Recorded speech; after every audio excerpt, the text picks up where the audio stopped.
Les habla Rafael Arraiz Luca desde Unión Radio y esto es Venezolanos. En la continuación de nuestra serie sobre Colombia y Venezuela.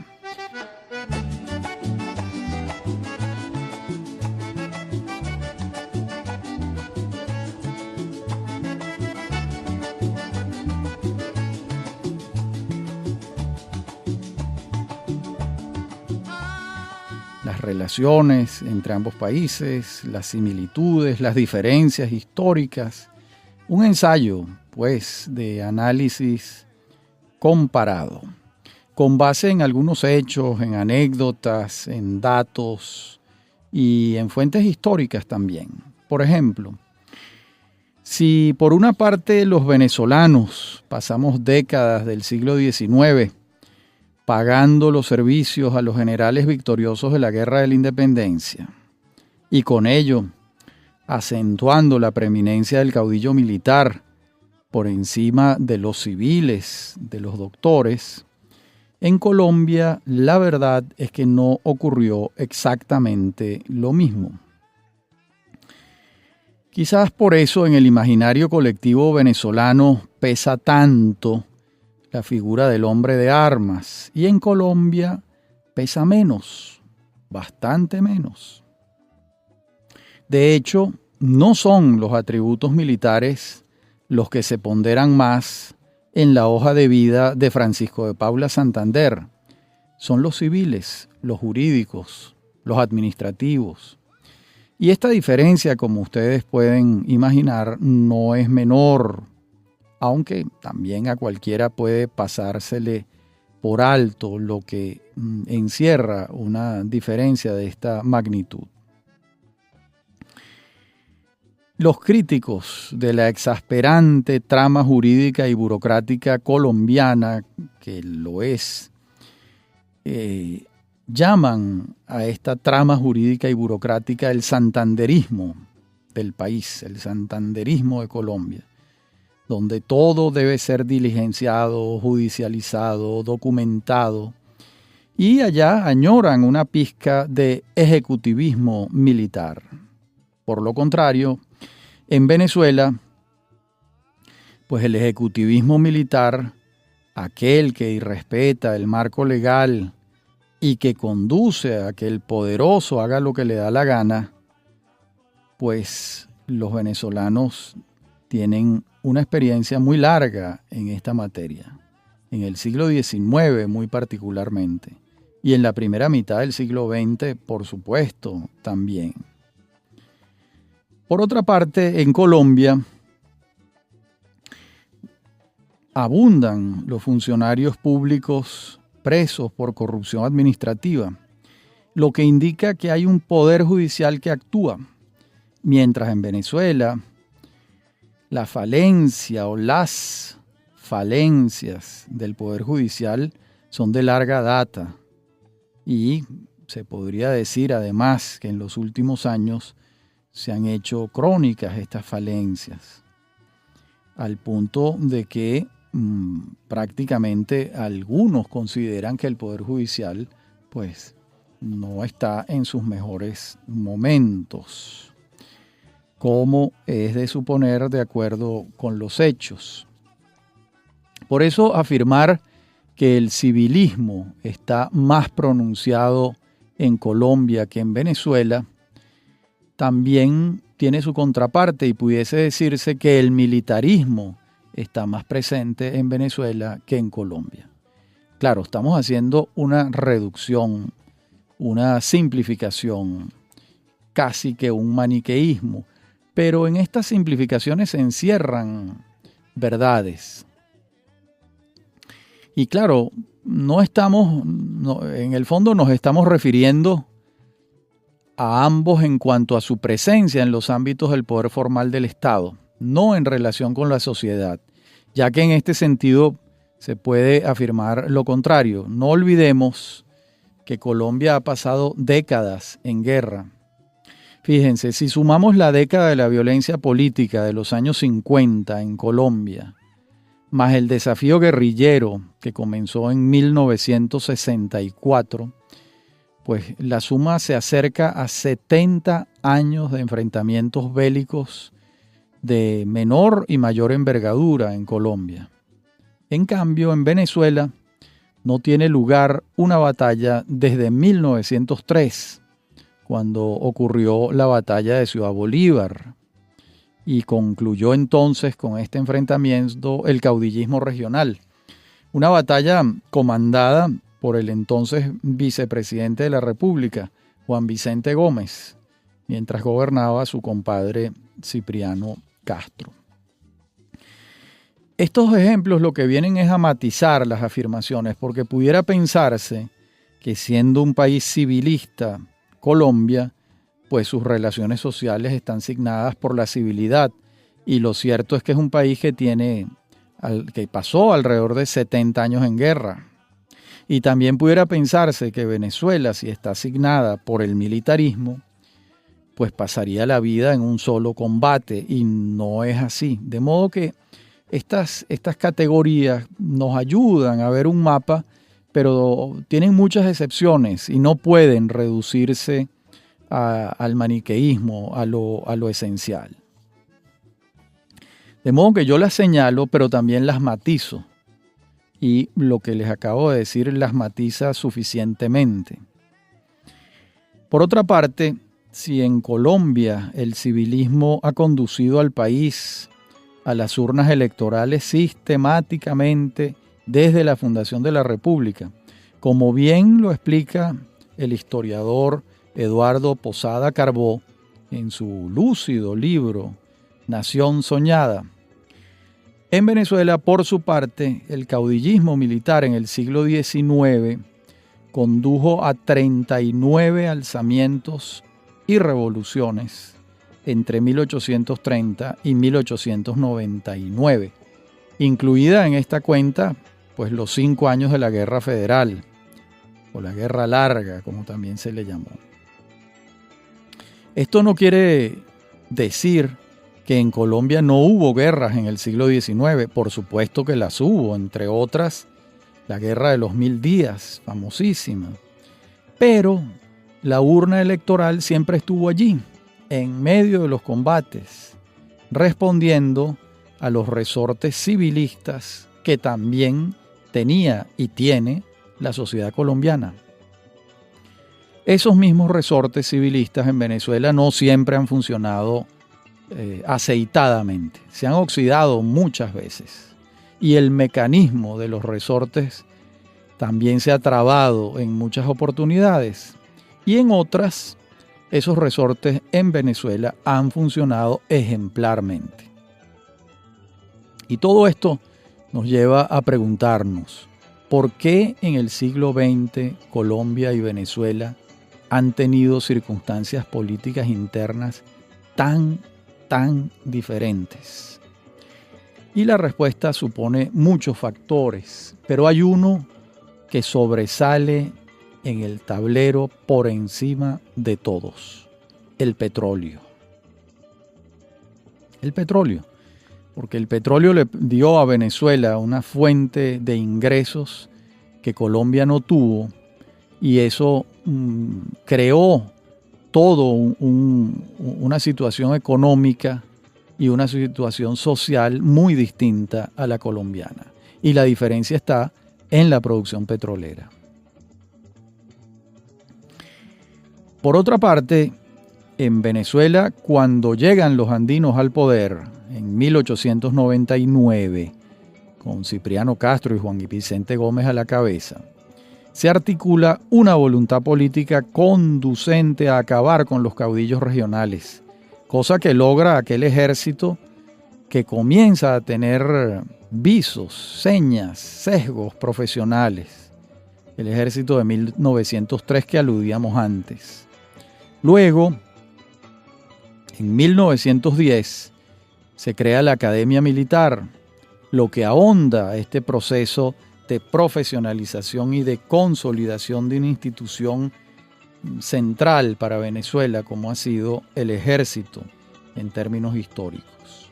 Y este afianzamiento del cuerpo armado ha conducido además a que se vaya erigiendo como un dedo elector que escoge a quién ejerce el poder, ya que es la única institución sólida de la nación que se va consolidando así a lo largo de la hegemonía militar tachirense entre 1899 y 1945.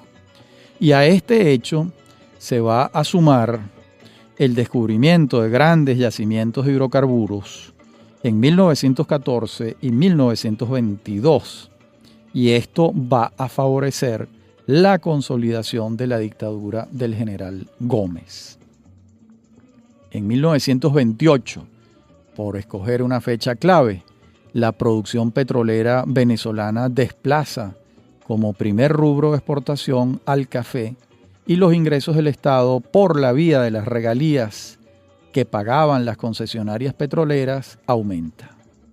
Será luego, a partir de 1943, cuando los ingresos del Estado se tripliquen. Hasta ese año, el Estado percibía entre el 12 y el 15% por regalías, y a partir de la Ley de Hidrocarburos de 1943, la regalía subió a 16,5%, pero se le sumó la ley que creó el impuesto sobre la renta, que comenzó a percibir de la actividad petrolera un 30% más. De modo que de un viernes para un lunes, el Estado venezolano pasa de percibir 12% por cada dólar de exportación a 46,5%. Es entonces cuando comienza la carrera de crecimiento inusitado de las arcas fiscales de la República, y en pocos años el Estado venezolano comenzó a ser rico, muy rico, el Estado venezolano. En la próxima parte del programa continuaremos con este relato del crecimiento de la riqueza estatal venezolana y lo compararemos con lo que ocurrió en Colombia. Ya regresamos.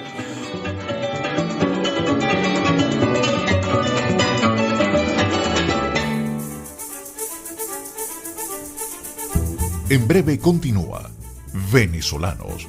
Somos Unión Radio Cultural.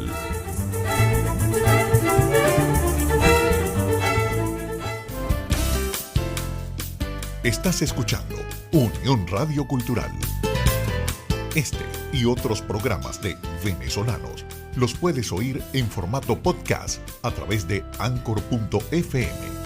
Para alguna sugerencia sobre este espacio, pueden escribirnos al correo rafaelarradiocultural@hotmail.com. Estamos de regreso con Venezolanos.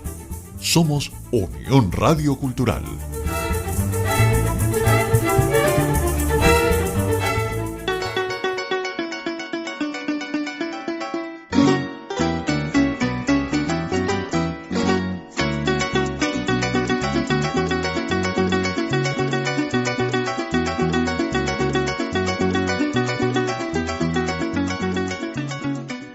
En la parte anterior del programa venía haciéndoles una relación muy sucinta, muy breve, de cómo el Estado venezolano fue percibiendo cada vez una mayor cantidad de ingresos por la vía petrolera. Y habíamos quedado en la ley de hidrocarburos y la ley de impuestos sobre la renta de 1942 y 43. Y esta percepción de mayores ingresos se va a profundizar todavía más con el famoso 50-50, 50 y 50%, que decretó el presidente Rómulo Gallegos en 1948. Y todavía más con el decreto del presidente Edgar Sanabria en 1958, 10 años después, cuando el Estado venezolano pasó a percibir el 63% y las concesionarias el 37%, hasta que llega a su cúspide con la estatización petrolera de Carlos Andrés Pérez en 1976, cuando el 100% del ingreso petrolero pasa a manos del Estado Nacional a través de una empresa petrolera recién creada entonces, que fue Petróleos de Venezuela, Sociedad Anónima PDVSA. Y añadamos que en 1970 la producción petrolera venezolana llegó a 3.800.000 barriles diarios, con un promedio de $2,5 por barril. Y que a finales de 1973, con una producción relativamente similar, los precios se dispararon a $14 por barril. La cantidad de dinero que entró en las arcas públicas venezolanas fue inimaginable. Es decir, el Estado creció todavía más, se hizo inmensamente rico. Este relato anterior es totalmente ajeno a Colombia, una república cuyo Estado ha vivido del cobro de impuestos a partir de las políticas keynesianas entre la Primera y la Segunda Guerra Mundial en el siglo XX, y que no contó hasta años recientes con una producción petrolera mayor a los 500.000 barriles diarios. La producción petrolera colombiana comenzó a subir a partir del año 2006 y hoy en día la producción petrolera ronda el 1.000.000 de barriles diarios. A veces los pasa, a veces se queda por debajo, pero tiene ya algunos años alrededor de 1.000.000 de barriles diarios. Antes del año 2006, cuando producía cerca de 500.000 barriles diarios, les permitía abastecer el consumo interno de gasolina, pero no tenían ninguna capacidad de exportación.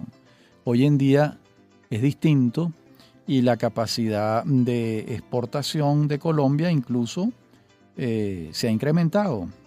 De modo que hay un cambio importante en el papel de Colombia como productor de petróleo. Pero a lo que nosotros nos estamos refiriendo es que jamás el Estado colombiano contó con la montaña de recursos con que dispuso el Estado venezolano.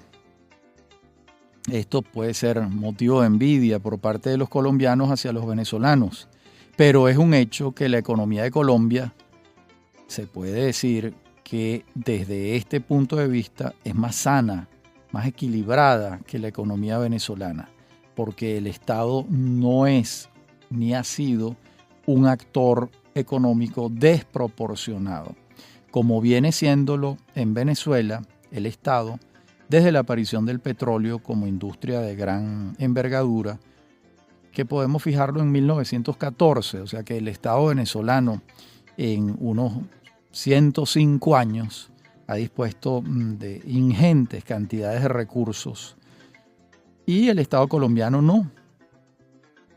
Y además los desequilibrios políticos que se plantean en cualquier país cuya fuente de la riqueza esté exclusivamente en manos del Estado son de tal magnitud que a mediano plazo nadie los desearía.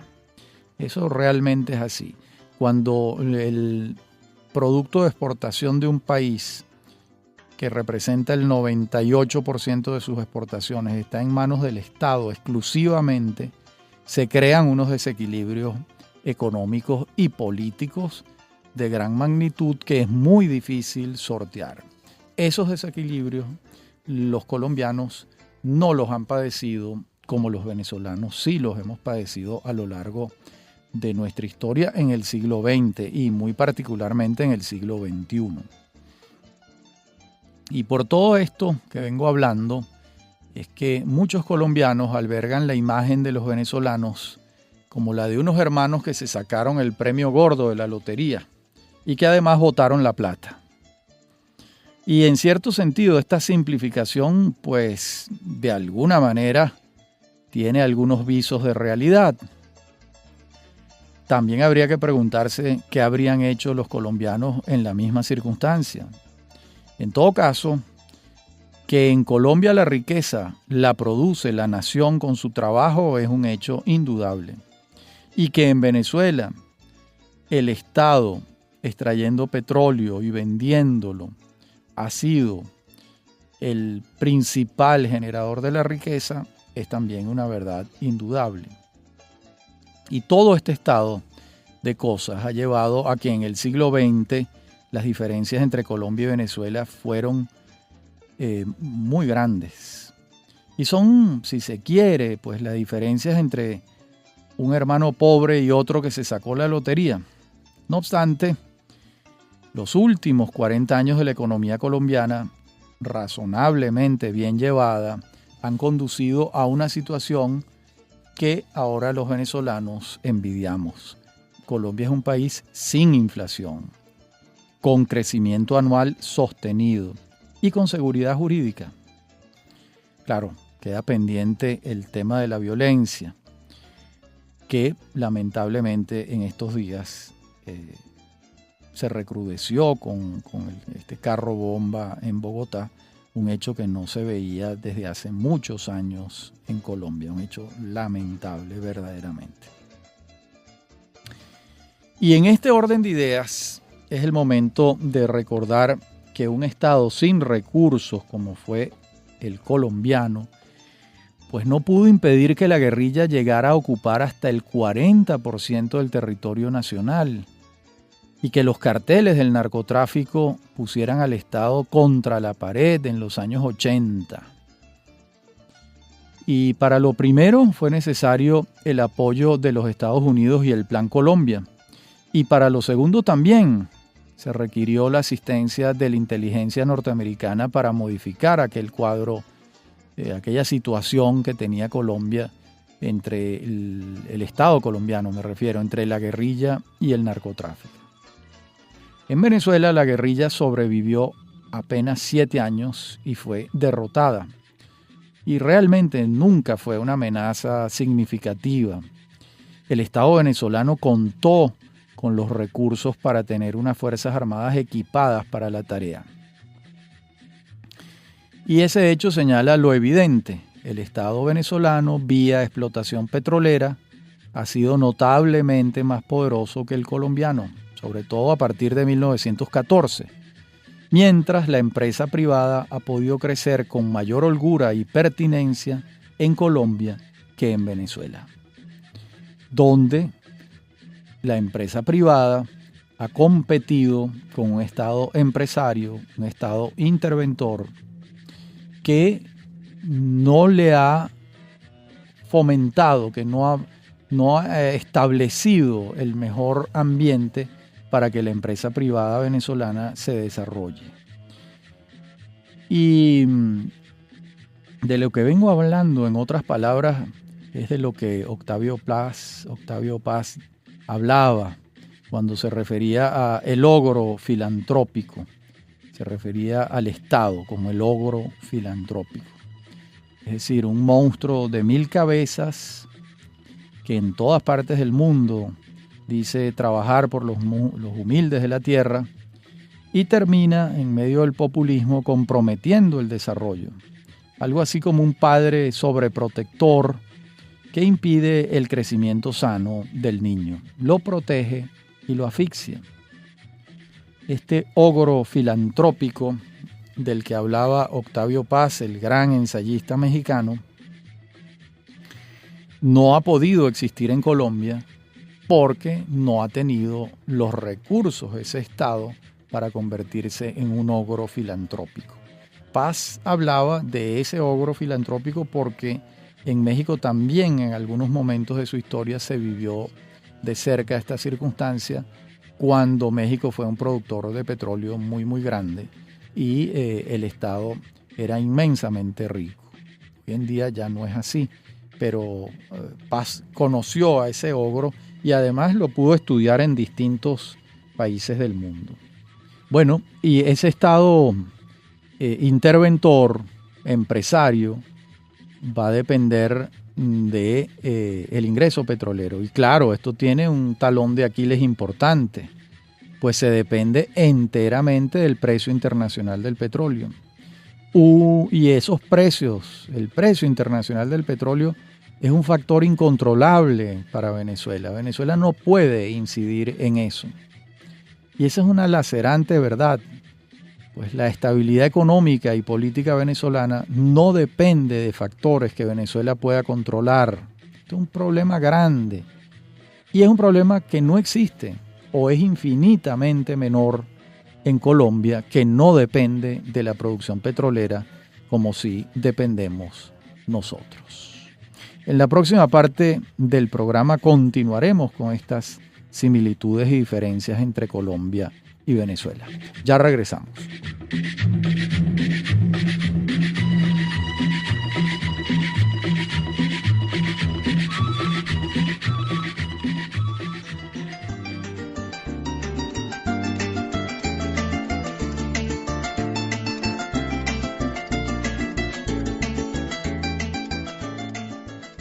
En la parte anterior del programa veníamos hablando de los recursos con los que ha contado el Estado venezolano y con los que ha contado el Estado colombiano. Una situación muy, muy disímil, muy diferente. Y esas diferencias han conducido a que el colombiano de a pie y también el de a caballo sean, como ellos dicen, muy recursivos. Esto es una expresión muy interesante, recursivos, es decir, tienen recursos personales, quiero decir. Como no cuentan con el Estado para salir adelante en la vida, cuentan consigo mismos, solos y nada más. Y o se hacen recursivos o no sobreviven. Y volvemos a la metáfora del niño sobreprotegido y al niño abandonado. Y es mucho más probable que los instintos de conservación y superación progresen más en el niño abandonado que en el sobreprotegido, aunque el primero crece con un amor que asfixia, mientras el segundo con un amor que asfixia por su ausencia. De modo que nada es gratis. No estoy proclamando que el abandono sea favorable, pero sin duda conduce a que un gentilicio pueda ser más recursivo que otro, en razón de que no puede contar con el Estado que lo ayude. Y es cierto que la habilidad laboral del colombiano es asombrosa. Esto, quien haya vivido allá lo sabe. Y también lo sabemos los venezolanos que hemos compartido vida durante 60 años con los colombianos aquí. Sabemos que son recursivos, porque no han tenido ninguna otra alternativa. Y esto, a la hora de sacar cuentas, añade pues mucho número a la lista y pesa mucho a favor de una sociedad que quiere ser industriosa y que quiere fundarse en el trabajo. Por supuesto, otras barreras y otras dificultades existen allá para que eso ocurra. De ellas hemos hablado en anteriores programas también. Y hay otro aspecto que no puedo dejar de comentar, y es el de la disparidad del conocimiento entre una nación y otra.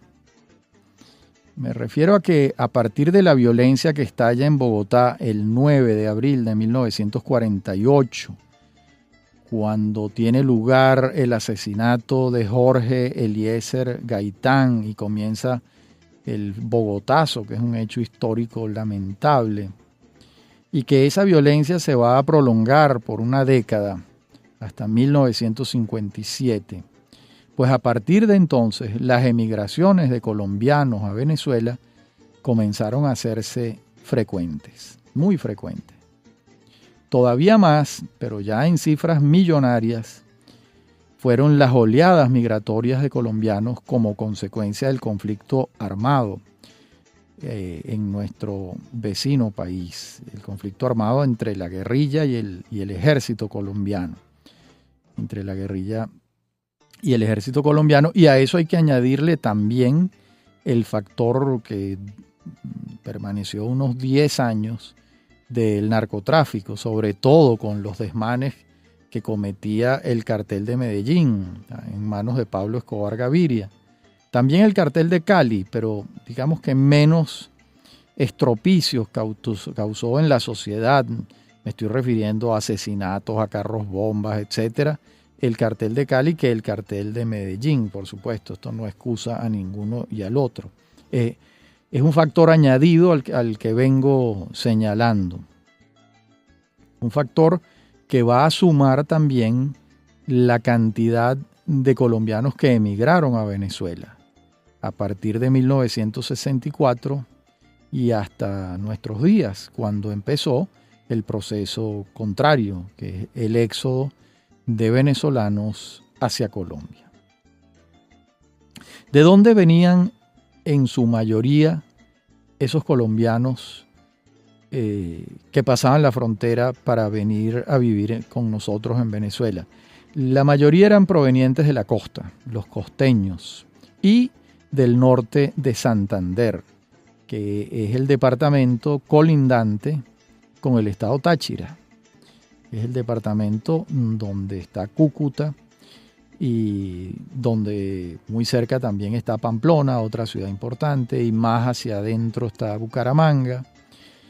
Pero también, además, venían colombianos a Venezuela por esa zona tan flexible que son los llanos venezolanos y los llanos colombianos, apenas dividida la frontera por un río, por el río Apure.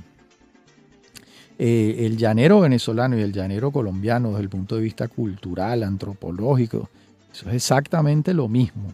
El mismo joropo, las mismas costumbres, las mismas fuerzas de la naturaleza que hay que domesticar, las mismas vocaciones ganaderas. Es la misma, exactamente la misma gente. Y yo puedo afirmar con seguridad que por lo menos 2 generaciones de venezolanos hemos crecido con los colombianos al lado, codo a codo, como hermanos, porque han habido muchos colombianos en Venezuela. De modo que nos son familiares decenas de vocablos y de expresiones, al punto que ya muchas de estas palabras forman parte del lenguaje común del venezolano. La lista es muy larga, pero me refiero en el orden gastronómico, por ejemplo. Aquí hoy en día hablamos de patacones, hablamos de carimañolas, hablamos de una cantidad de vocablos con que se designan piezas de la gastronomía en Colombia y que ya son moneda común en Venezuela. No ha ocurrido lo contrario, porque los primeros venezolanos que han emigrado a Colombia son fruto de los conflictos de los últimos años. ¿Cuándo comienzan a emigrar los venezolanos a Colombia? Quizás en el 2008, 2009, 2010, hasta las cifras de los últimos años, que son al parecer muy altas. Y de modo que el conocimiento que nosotros tenemos de los colombianos, porque han vivido con nosotros por lo menos durante 2 generaciones, prácticamente casi 60 años, es mucho mayor que el que tienen los colombianos de nosotros.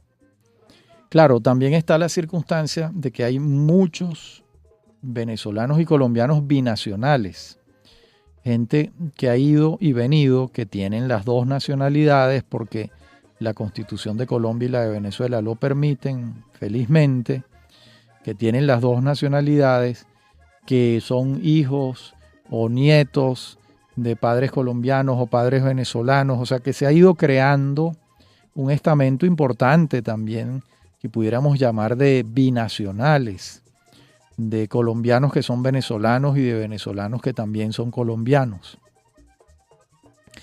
De modo que es un hecho evidente que cualquier venezolano a lo largo de su vida entra en contacto con un colombiano por cualquier motivo, aunque no pueda señalarse lo mismo en Colombia, salvo a partir de los últimos años, cuando los contingentes migratorios de venezolanos a Colombia se han incrementado enfáticamente por las razones que todos conocemos, por supuesto, no solo Colombia, también Ecuador, también Perú, Chile, España, los Estados Unidos, etcétera, por la situación social, económica y política que Venezuela ha estado experimentando. De todas estas observaciones que hemos venido haciendo en estos 3 programas, debo añadir una advertencia. La experiencia que yo relato es bogotana y se me puede decir con razón que Colombia no es solo Bogotá.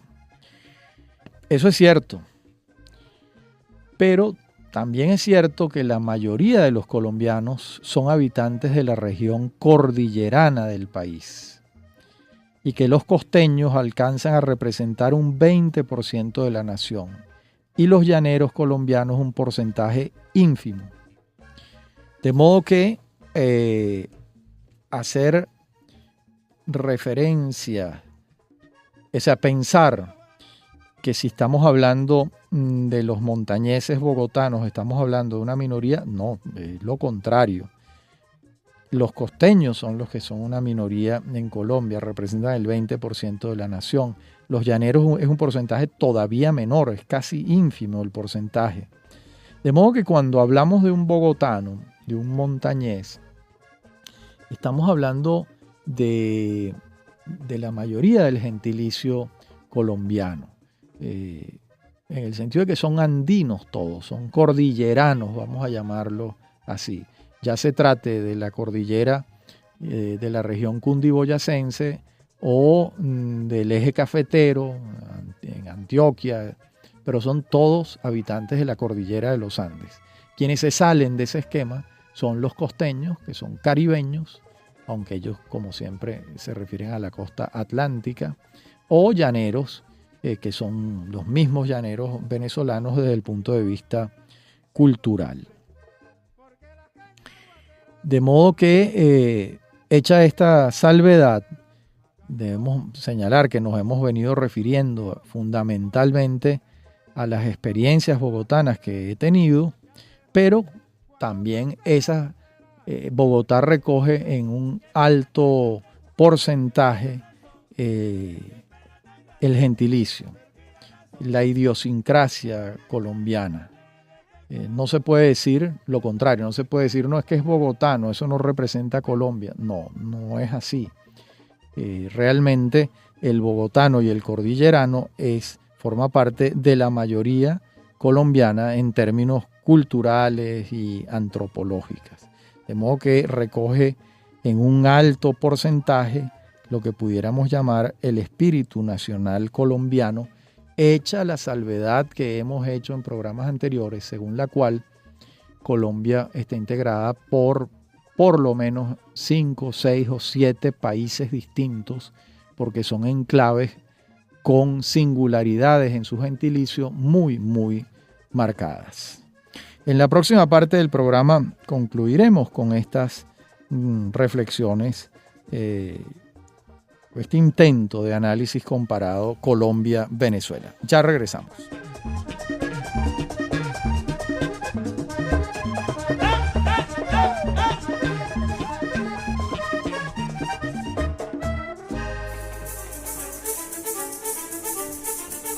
En breve continúa Venezolanos. Somos Unión Radio Cultural.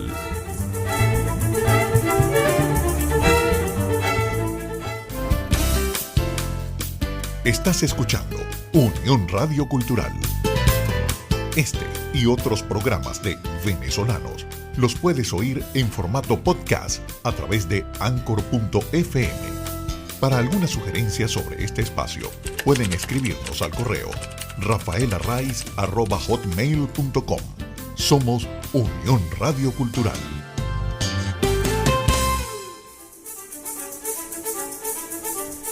Estamos de regreso con Venezolanos. Somos Unión Radio Cultural.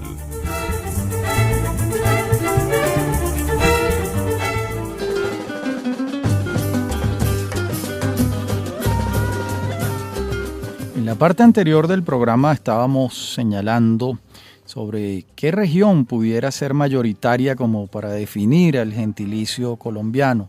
Y es realmente algo muy difícil de establecer. Sin embargo, porcentualmente, lo cierto es que el colombiano en su mayoría es montañés de alguna de los ramales de la cordillera de los Andes, porque la región caribeña y la región llanera, siendo muy extensas en territorio, no obstante son muy reducidas en población. Estoy incluyendo en la región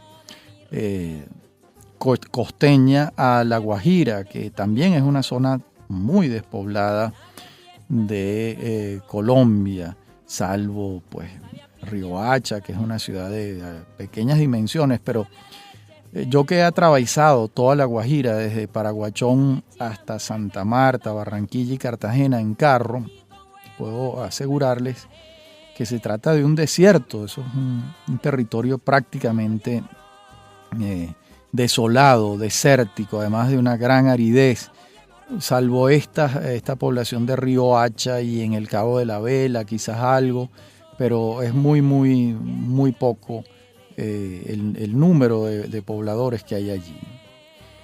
Ahora, también pudiéramos hacer un ensayo de similitudes y diferencias, y realmente quienes somos realmente distintos somos los venezolanos caribeños y los colombianos caribeños, que ellos llaman costeños, de los montañeses. Allí es donde están las mayores diferencias. Es muy distinto ser un colombiano de Barranquilla que un colombiano de Bogotá, y es muy distinto ser un venezolano de Cumaná o de Coro que un colombiano de Bogotá. Sí son muy similares los costeños colombianos y los caribeños venezolanos de cualquier parte. Son muy similares porque el Caribe, la vida a la orilla del mar nos hacen muy similares entre nosotros, siendo venezolanos o colombianos. De modo que la alteridad verdaderamente polar, o sea, lo que es francamente diferente, es la circunstancia personal que tienen los venezolanos caribeños y los colombianos cordilleranos. Allí es donde están las mayores diferencias. De hecho, los tachirenses, los merideños y los trujillanos venezolanos, esos tres estados andinos nuestros, forman parte, si me apuran, de la misma familia cultural que integran los habitantes del norte de Santander. Y así como, de hecho, muchas familias históricamente son de una banda o de otra. Bueno, hay muchos ejemplos. Carlos Andrés Pérez, por ejemplo, su padre era colombiano. Carlos Andrés Pérez nace en Rubio y su padre era de Colombia, y su familia paterna y materna durante generaciones acostumbraban a pasar una frontera u otra, porque históricamente esas fronteras entre el norte de Santander y el estado Táchira han sido muy permeables, muy fáciles, muy flexibles. Y otra relación que es prácticamente la misma desde el punto de vista cultural es la de los llaneros venezolanos y los llaneros colombianos, que forman un idéntico conjunto cultural. De hecho, en Colombia muchas veces escuché que El Alma Llanera era una canción colombiana. Y a ellos no les pasa por la cabeza que fuese una canción venezolana porque están convencidos de que nació en el llano colombiano. Cierto o no, lo cierto es que el llano colombiano y el llano venezolano es el mismo espacio, el mismo enclave, eso que los historiadores llaman el mismo hinterland. De modo que eso es exactamente lo mismo. El juego de contrastes, como vengo insistiendo, se da entre los caribeños y los llaneros de cualquiera de los dos países y los cordilleranos y los cordilleranos emblematizados en los bogotanos y en los antioqueños. Bien, y hemos llegado al final de esta primera etapa de este ensayo que hemos hecho de análisis comparado. Yo podría añadir otras observaciones que abonaran aún más esta tierra que venimos ventilando sobre las similitudes y diferencias entre Colombia y Venezuela, pero no quiero ser redundante. Y varias de estas observaciones que he consignado intuyo yo que pudieran ser valiosas para iniciar un camino de investigación. Hay otras que no estoy seguro que puedan llevarnos muy lejos si alamos el hilo de Ariadna. me refiero que nos puedan llevar muy lejos como investigación sobre las similitudes y diferencias entre Colombia y Venezuela. En todo caso, esta primera aproximación, que continuará en los siguientes programas en esta serie de Colombia y Venezuela, ha estado enfocada en un ensayo impresionista, vamos a decirlo así, de algunos aspectos que nos hacen similares o muy diferentes a Colombia y en Venezuela. Por supuesto, yo siento una profunda gratitud por muchísimos colombianos que me tendieron sus manos en los años en que viví allí, y puedo decir que llevo a Colombia sembrada en un lugar caliente y muy privilegiado de mi corazón y de mis afectos. Bien, en los próximos programas continuamos con otros aspectos de Colombia y Venezuela. Habló para ustedes Rafael Arraiz Luca y esto es Venezolanos, un programa sobre el país y su historia. Me acompañan en la producción Inmaculada Sebastiano y Fernando Camacho, y en la dirección técnica Fernando Camacho. A mí me consiguen en mi correo electrónico rafaelarraiz@hotmail.com y en Twitter @rafaelarraiz. Ha sido un gusto hablar para ustedes. Hasta nuestro próximo encuentro.